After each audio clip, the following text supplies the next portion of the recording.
If we can, we'll go ahead and start tonight's meeting.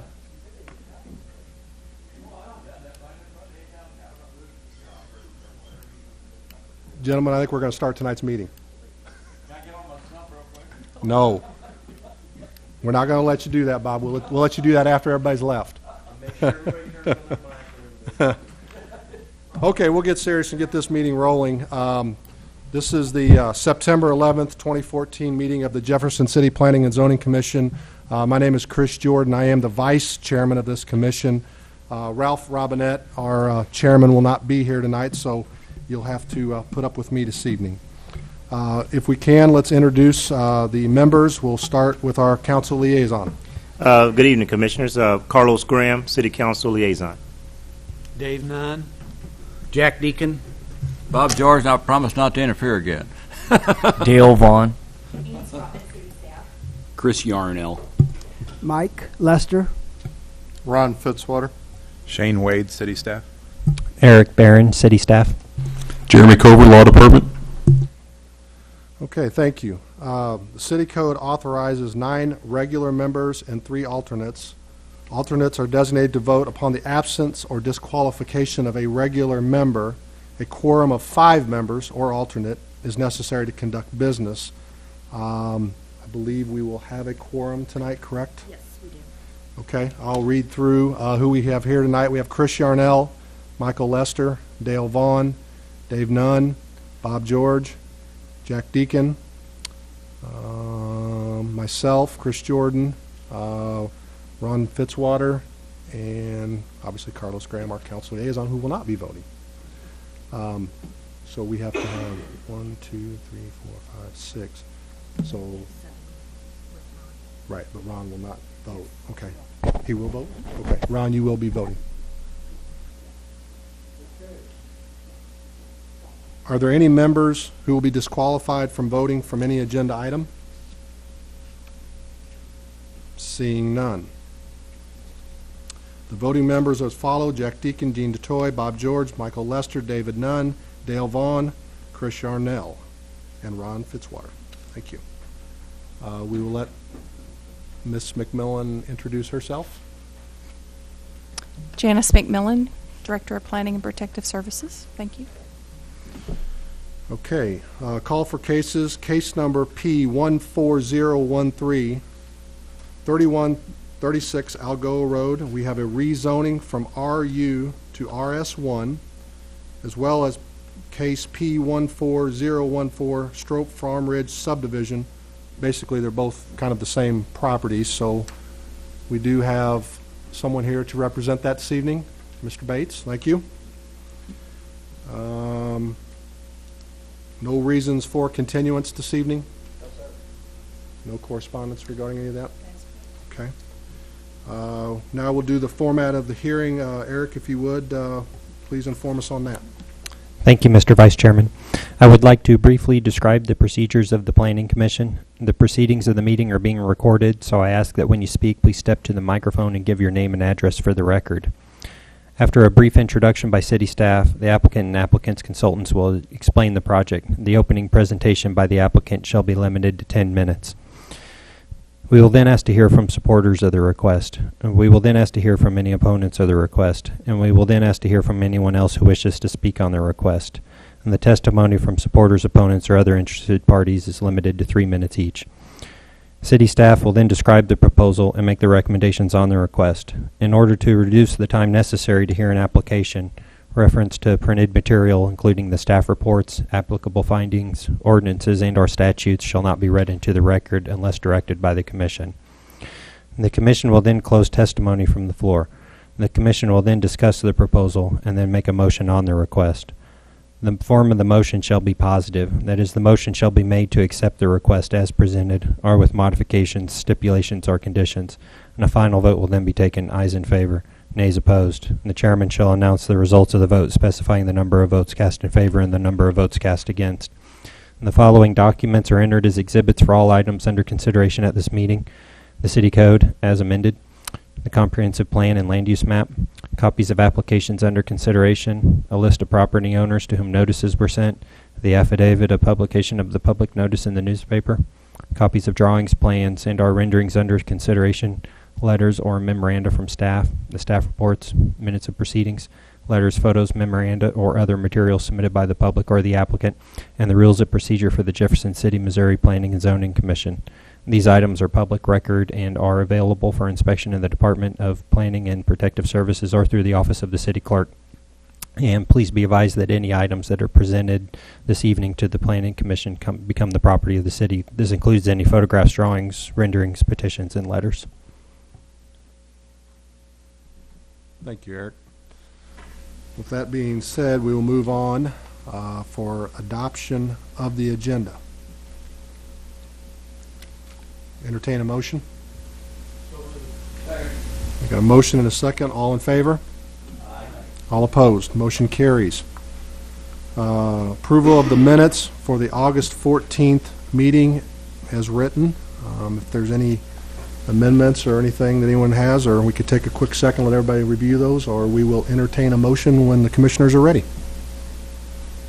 I'd move we approve the minutes as presented. I have a motion and a second. All in favor? Aye. All opposed? Motion carries.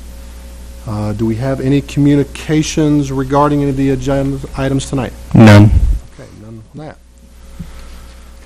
All right, we will move on, and we will start with case P14013, 3136 Algoa Road. Is a rezoning from RU to RS1. And actually, we were planning, I apologize, I should have mentioned this before the meeting, we were planning to present them both at the same time, as they're on the same property. Okay. So at the same time, we'll also be working on case number P14014, which is Strope Farm Ridge subdivision. It's a final subdivision plat. So Eric, I'll let you tell us about both those. Okay, thank you, Mr. Chairman. First, up on the screen is a location map of the subject property, and I have each case as it is outlined in a different color here. But we are on Algoa Road. This is the Morrow River here, and it's essentially a single large tract of ground extending from Algoa Road out to the river. In total consists of just over 30 acres.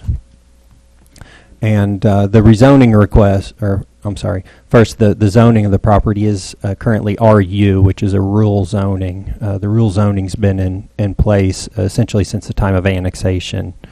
But the request is to rezone a small portion of the property, which is located adjacent to Algoa Road, from that rural RU zoning to an RS1 single-family residential zoning district for the purpose of platting 2 residential lots adjacent to Algoa Road, and then keeping the remainder of this tract of property zoned rural and keeping it in an agricultural type of use.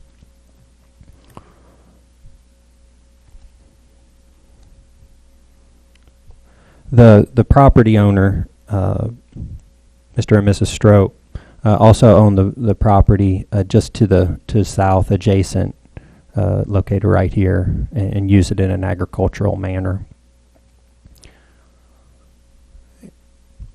And this is a copy of the subdivision plat. As you'll see, the 2 lots are located right there, 1 and 2, and then the remainder of the property would be left in a rural agricultural type of state and platted as a reserve tract within the subdivision. Would be accessed from the neighboring agricultural land. A few things worth noting here is that it is adjacent to the Morrow River, which means that there is a floodplain, which is documented on the plat, but stays well away from the portion that would be used residentially. And also, there's a pipeline, as you can see, running through the property.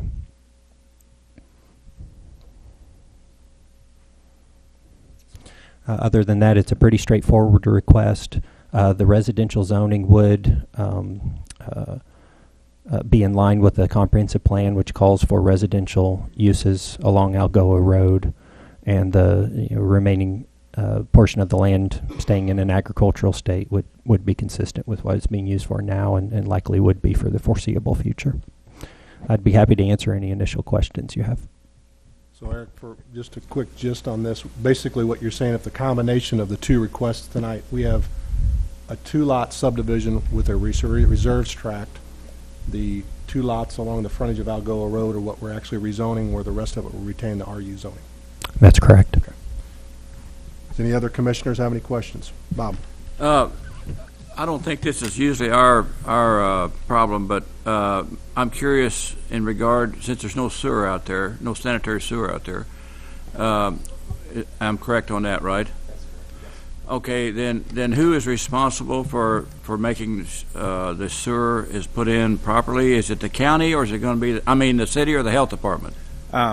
Through our permitting process, the Department of Health would inspect it's proposed to have individual treatment systems proposed and designed for the two lots.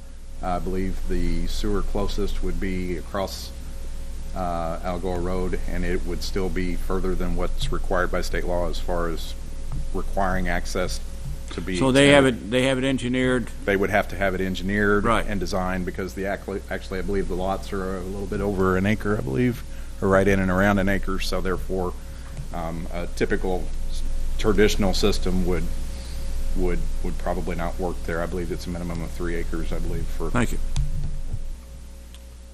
Is there any other questions for Eric by commissioners or staff? Okay, seeing that, whoever would like to come up, Mr. Bates, if you would, please come up to the microphone and give your name and address for the record and tell us a little bit about it. Mr. Chairman, Mike Bates, Central Missouri Professional Services, 2500 East McCarty Street.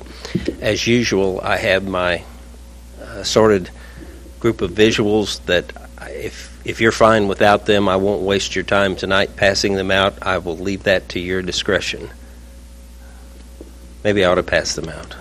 Let's go ahead and take them. Why not? Okay. You've already printed them. That will please the office staff that created them. Great. Thank you.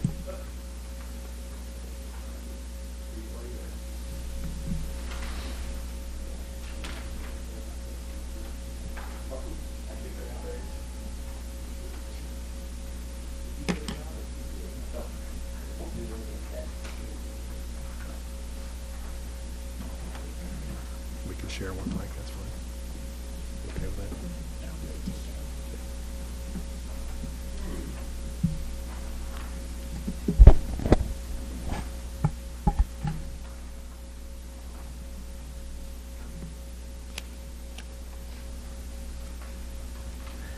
Mr. Chairman, thank you for allowing me to at least present the visuals.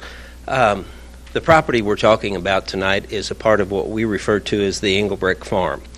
The Engelbrecht Farm was split into 30, 40-acre tracts, I'm guessing 4 to 6 years ago. Mrs. Strope is a sister of the family that was a part of the original Engelbrecht Farm, and when the farm sold in larger tracts, this property in particular was purchased by a nearby resident in the Indian Hills area with the idea of potentially building on it in the future. As you note, Mr. and Mrs. Strope own the property to the south, and that would be the bottom of the first page.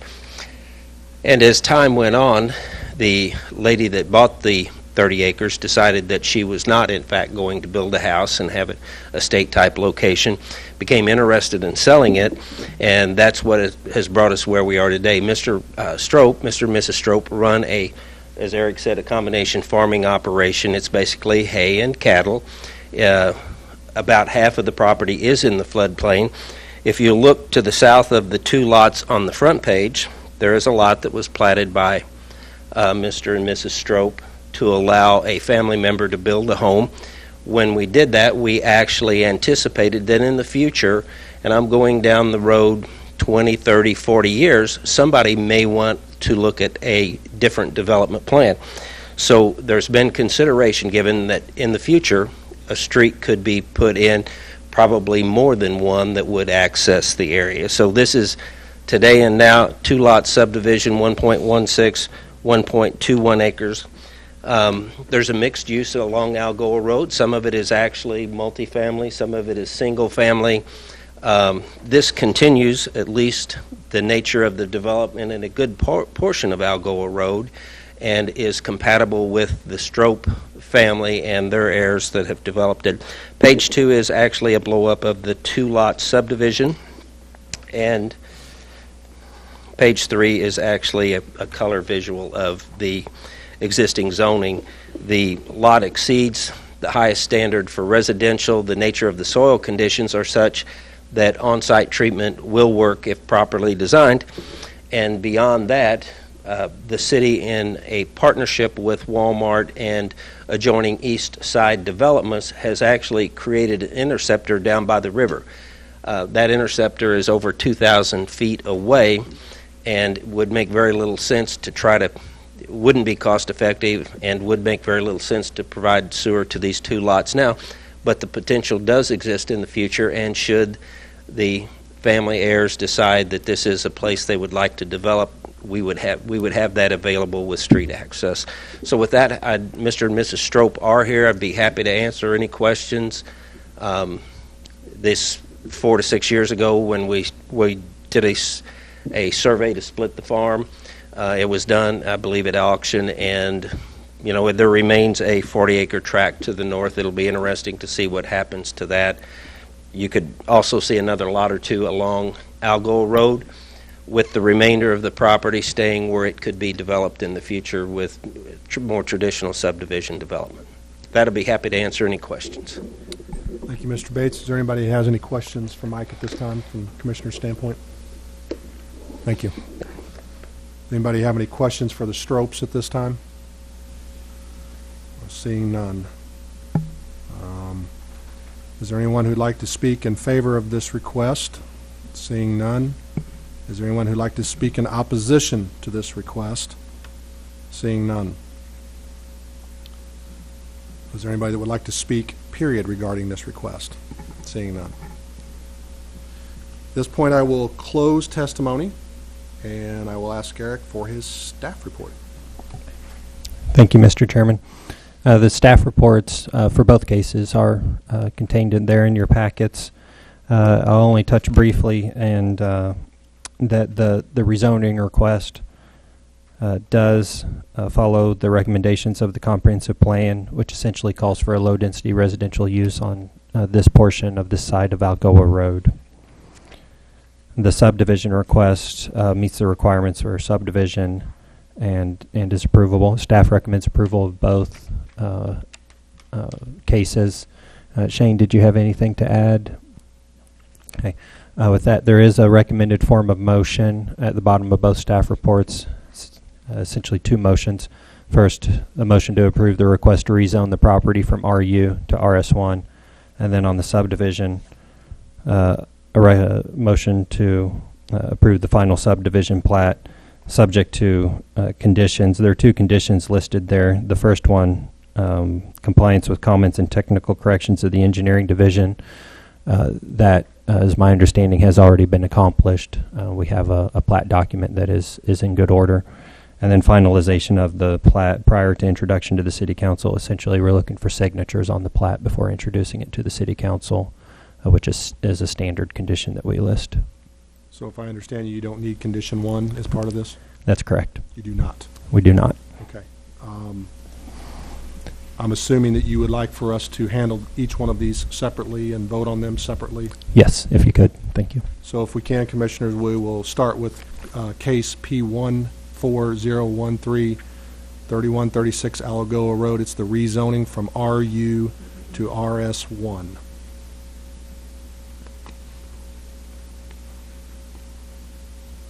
I move to approve the request to rezone the property from RU to RS1. I have a motion and second. All those in favor? Aye. All opposed? Motion carries.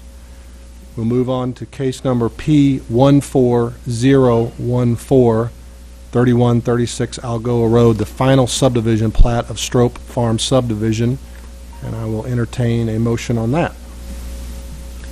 I would move that we approve the final subdivision plats subject to finalization of it prior to introduction to the City Council. I have a motion and second. All those in favor? All those opposed? Motion carries. Eric, if you would let the Stropes and Mr. Bates know when will this be introduced at City Council? Thank you. Yes, this case will proceed to the City Council. The scheduled date for that public hearing would be October 20th, and the time would be at 6 o'clock in this room.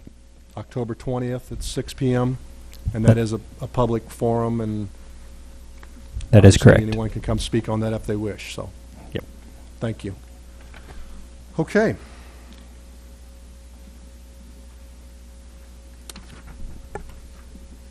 We will move on to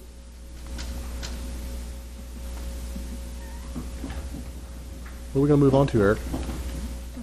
The next thing I was planning to speak on was other business Okay. and proposed parking amendment. Within your packets that were sent to you, and then also within your staff report packets handed out to you this evening, is a proposed council bill that would change the parking requirements that are located within the zoning code. And the way that we draft council bills is essentially we take the existing language within the code and strike out sections that are to be removed and bold and underline, bold and red in this case, sections that would be added. And so that's why you have a color copy. So you can see essentially what we're proposing to change within the zoning code. The purpose of this proposed parking amendment is essentially to grant properties within certain areas of the city acknowledge that many properties have access to and utilize on-street parking as in the conduct of their business and residences living there, and to acknowledge that within the zoning code and give them credit for on-street parking. Essentially, and also included a short one-page summary sheet there on the in front of the council bill. And basically, I'd like to go down each one of these items very briefly.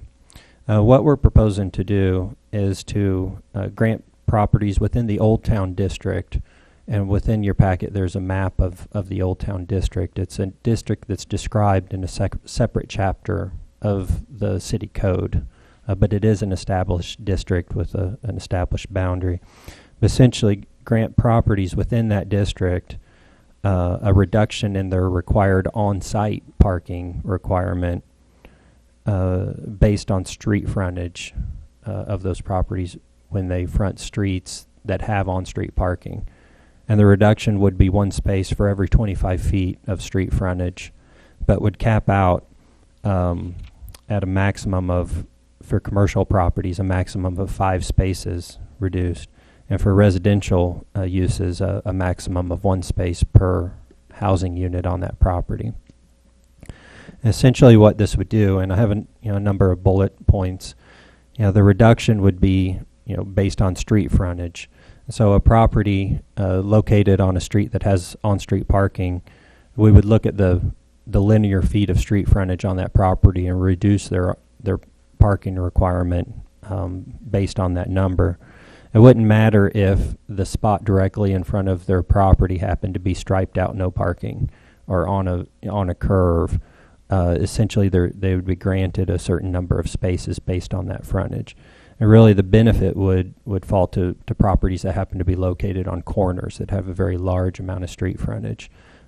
Properties located on the interior blocks would not benefit quite as much from this allowance. If they happen to front on a street that has no on-street parking, then they would receive no benefit at all, obviously because there was no parking on that street. Or in the case of a corner lot that fronts a street with no parking on one side and a street with parking on the other, only one would count. And as I mentioned, the reduction is caps out at a maximum of 1 space per residential uses. So a piece of property, let's say a single-family home, would only get reduced 1 space. So they would essentially have 1 space that would still be required for a driveway or parking spot on their property, but then they could count a parking spot, in front of the house basically as a second space to meet their 2-space requirement for a home. a building that has more multiple units in it obviously could be reduced as well, but they would still be required to have one space per unit minimum located on the property. And then for commercial uses, the reduction would cap out at a maximum of 5 spaces. And essentially what that does is if you take an average house, especially in some of the older sections of the city, and convert it into a commercial use, typically an office or type of use, and you calculate the square footage of that house and look at the zoning code requirements for parking, very often the parking requirement ends up being 5 spaces. The typical house will require about 5 parking spaces once you turn it into an office. Okay, well, if that particular house that someone wants to convert into an office is located on a corner, for example, which are some of the most ideal lots to convert into a commercial use. They're the most visible, easily accessed, but they have the street frontage and the parking to really accommodate that use, more so than a house located on an interior of a block with much less street frontage. And so essentially capping out at a maximum of 5 space reduction that house being converted to an office, they could meet their parking requirement entirely through this amendment of the city code rather than having to construct a parking lot. And then there's an important note that we would put into this language within the code that absolutely in no way does this reduction of parking grant that property any exclusive rights to the parking that's located in front of it. As you know, all parking spots located on city streets are public. They can be utilized by anyone. The property owner in front of that or adjacent to that street has no right or exclusive use of that parking spot. It simply would be a reduction to acknowledge the fact that there's on-street parking in the area. That's the major amendment, which is outlined in item number 1 on the sheet there. There are 2 other smaller amendments that are located further back further back in that section of the code. There's a section of the code that allows for a reduction in parking requirements by the department director in cases where there are unique circumstances, and you can read within the text of the code what those circumstances are. But essentially allows the department director to reduce the parking requirement by up to 10%. We're proposing to increase that to a maximum 20% reduction to give staff a little bit more flexibility to work with these unique situations, determining parking requirements for new or expanded uses. And then item number 3 on the sheet is to change the maximum parking variance that the Board of Adjustment could approve. Currently, the maximum the Board of Adjustment can approve by code is 50%. And that makes a lot of sense when dealing with a larger use that has a large parking requirement that only half of it could be reduced by the board. They'd still be required to build a parking lot. But for smaller uses that only require a small number of spaces, 5, for example, the maximum the board could reduce is basically 2 or 3. And that would still require them to build a 1 or 2 space parking lot. And so essentially we're proposing to increase that maximum that the board can approve is up to a 5 space reduction or 50%, whichever is greater, so that they could potentially give a full variance to a property. And of course there's a lot of other criteria that they look at when approving a variance, but this would give them that option. We are hoping to get any comments that you have on this proposed code amendment at this meeting and publish it up for a public hearing at the next meeting, and so we can send it on to the City Council. I'd be happy to answer any questions.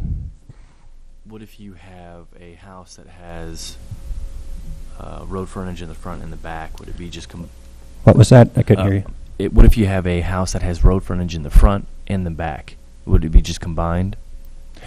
If both streets had parking on them, then yeah, that's what I would say, is that they would be combined. So.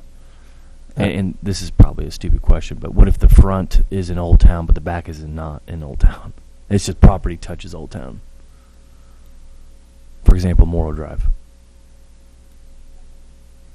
It might get a little tricky there. Would probably count the Old Town portion and not the other, but I believe we're getting down to staff interpretation on specific situations there. The intent is not to include alleys. We differentiate in our language between a city street and an alley, and so this is only city streets. So, Eric, so that those who might be listening to us this evening, this is an amendment for parking in the Old Town District only and not citywide, correct? And I was going to say, we do have a map out there now that generally shows, is Old Town in red? Well, I was going to describe the map because I discovered that that there is a proposal to slightly increase the size of Old Town. The maps that I included in your packets are the current Old Town boundaries, and up on the screen is something that could be coming forward in the future, but the parking would be tied to the actual description of Old Town within a separate section of the code. So. And obviously that area would change as the map changes. That's correct. In or out, whatever may happen at that time. Unrelated, but it is related. How are these boundaries, how do they come about? Because I noticed that, especially these areas in West City, those are $200,000 homes. And in Dock Center, I don't know what they call that, but on the block there, those are $250,000, $300,000 homes. And yet, over by Lee Street, that wasn't that overall house. And then the Elm Range and more of those ones, the last time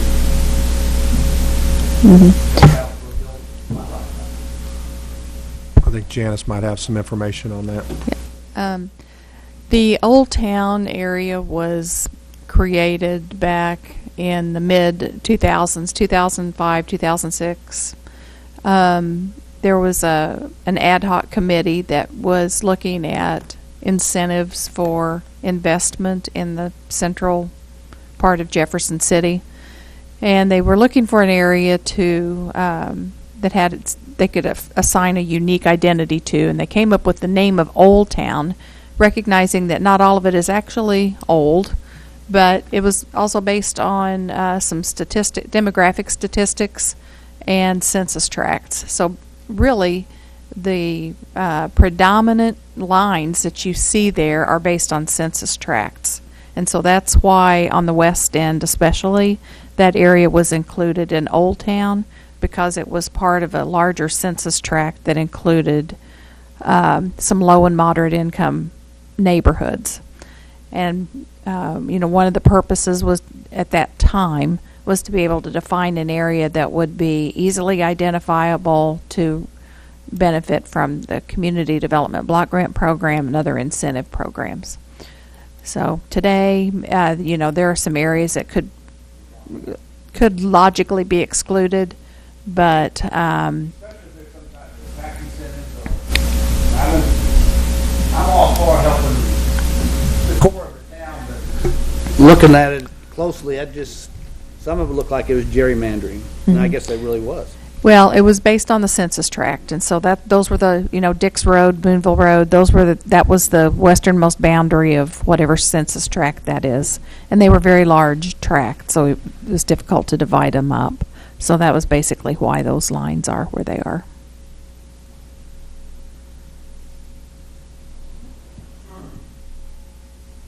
Thank you, Janice. Is there any other questions for staff regarding this? I think more of what we've got tonight is whether or not, Eric, do you need us to make a motion regarding these items? If the commissioners are not comfortable with it tonight, are they welcome to hold that over? Or what are you all looking for from us at this point? No, we're planning to publish this up for a public hearing at next month. Okay. This is partly informational, but also we're looking to see if you have any specific comments on what we've put together here. I know we've discussed parking in the past here, So, if you have any questions or concerns, either tonight or after this meeting, please feel free to get a hold of me and try to answer them or take them into account when putting together the packet for the next meeting. And that invitation, I'm assuming, would be open to the constituents of the city if they would like to call you regarding this, or is this on the city's website or anything where public may look at it? It has not been placed on the city's website yet, but we would be putting it on there as part of the normal public information or public posting for the next meeting.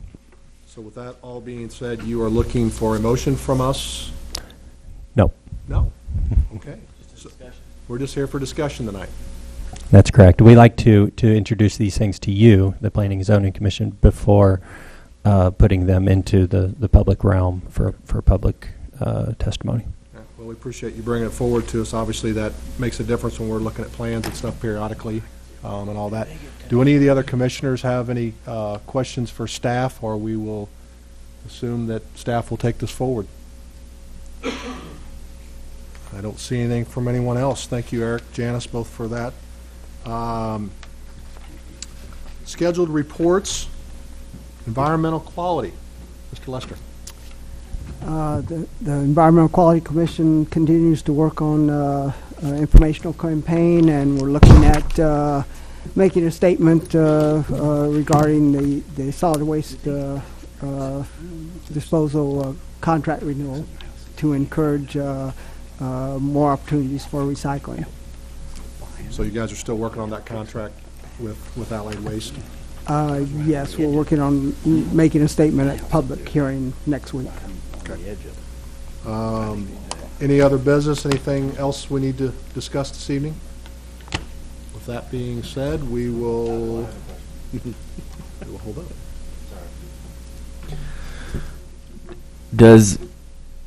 It's Mid-State Waste, right? Do they keep track of, for example, I have friends that, not friends, people I know, that throw trash, just regular trash, into the recycle bins. Does Mid-State Waste, is that an issue with them at all? Do you know? Yes, it is. No, it is an issue. Allied Waste is now operated under Republic Waste Services. If trash is placed in a recycle bin, it basically contaminates it, and so it all goes to the landfill. So there's some incentive not to put recyclables, mix the recyclables with the trash. There incentive in the new contract? Pardon me? Incentive in the new contract? Well, there's incentive now if people are serious about recycling, not to put their trash into the recycle bin. But what we have found is that, we still have what we call a lot of illegal dumping. We have residents that don't maintain their own trash service, so they borrow the carts of their neighbors. And so what happens is someone down the street might not have trash service. They'll take their trash and put it in whatever cart is available, and they don't particularly care if it's a gray top recycle cart or if it's a blue top trash cart.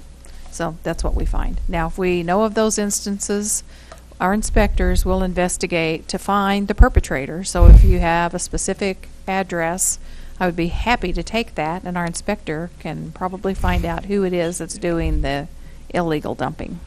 But the next contract, just to let you know, this particular contract that we have now was a 6-year contract. It expires next year on October 31st, 2015.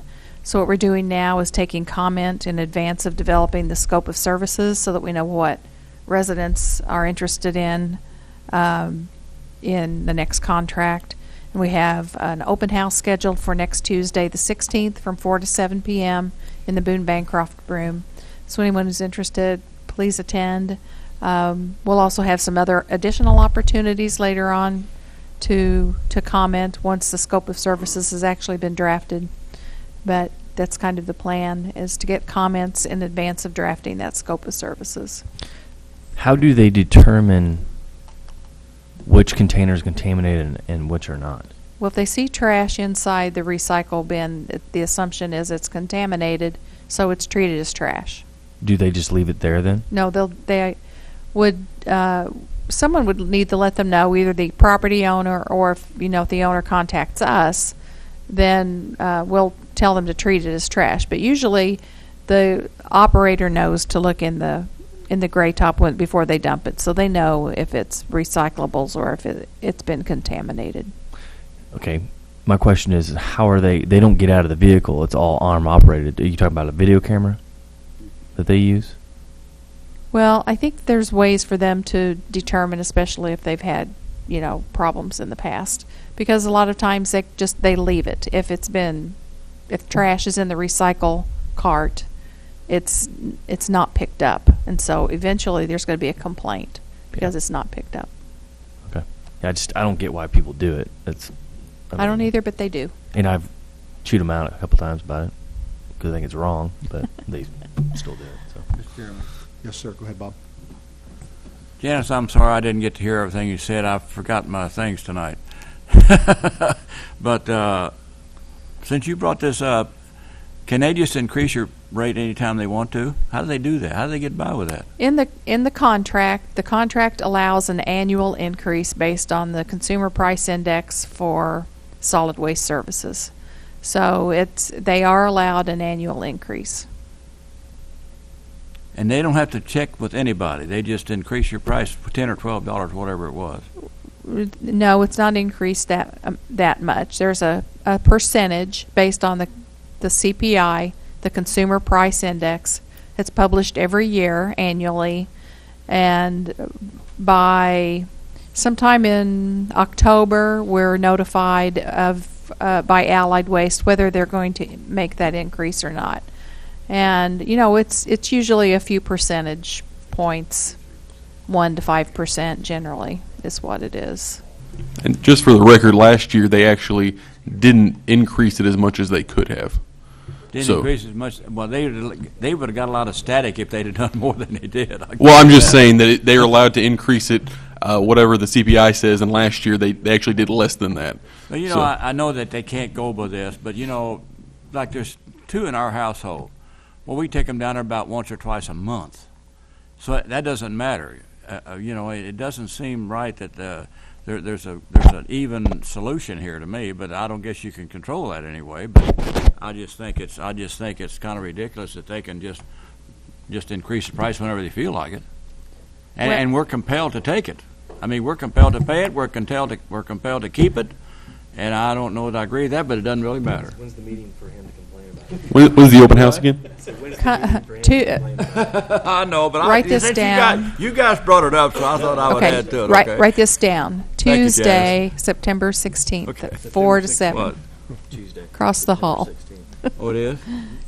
That's when you need to go. But those are good comments. Tuesday, September 16th. All right. Yes. Bob, we'll let you be our representative that evening. And don't forget your ears that time. I'll try to remember him next time. That's right. Janice, thanks. Thank you. Janice, do you anticipate the next period of contract to be 6 years or what? I am not sure what the period will be. Do you have a comment on that? Well, we can't say at this point exactly what it'll be. However, I will say that these contracts do tend to be longer than other contracts because of the amount of resources involved to actually commit to the contract. In terms of the property and equipment necessary. So I can't say that it'll definitely be 6 years, but it wouldn't be a short contract because it wouldn't be worth it to any company to bid on that knowing that they could only have it for a year or two. And do you anticipate a number of bidders? Last time, how many were there? There was only one bidder last time, 5 years ago. I would anticipate there would be some interest, but it remains to be seen. I think it's just exercise and just to check off the dots because they own the landfill. I mean, there's no way a second bidder is going to be able to compete. So once Fulton didn't have their landfill, we kind of fell apart. Yeah, we're lost. Yep. Thank you, staff, again for all the explanation on the Thank trash you. this evening. I will make a positive comment. Janice, I did get to work with one of your inspectors for dumping, and he did an excellent job. Matter of fact, tracked the vehicle down without a license plate and found it, and within about 8 hours he was on it. So And am I correct that you could always use more enforcement officers now that Mr. Graham is here listening how desperate this code enforcement is needed in this town, so our visitors see how pretty it can be? okay. Now that we've gotten through trash, anything else? All right. I will say we're adjourned. Thank you. Good job, Chris. Thank you.